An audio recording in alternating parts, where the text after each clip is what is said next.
I spoke to two different general managers of car dealerships yesterday, and they couldn't be further from different mindsets.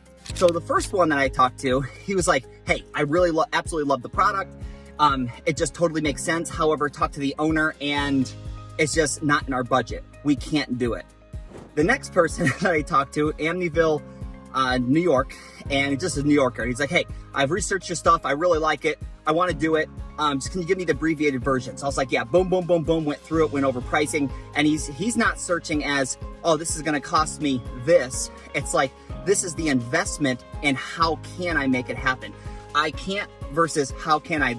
Back in the day when I was listening to Robert Kiyosaki years ago, I remember he was talking about teaching your kids not to say, I can't, but instead of searching for how. I can't afford it, it's how can I afford it? So it all comes down to value. And I was sharing with him, I said, there's never enough money for everything.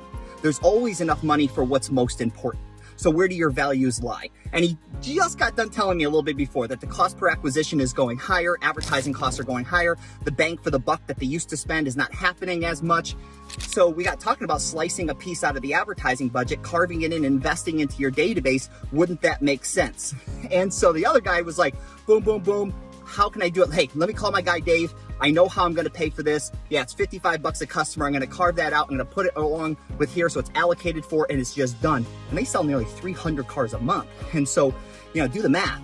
And he was just like, I can't afford not to. How can I? So just a couple of different approaches in life, whether it's business, whether it's going on vacation, it's living an and life versus an or life is living a life of limitations. I can donate to this nonprofit, or I can, put a new AC unit in my house. It's like, I can do this or this. How about searching for and? How can I send my kids to summer camp? Or how can I do this and still do this over here? There's always a way, just have to search for the answer.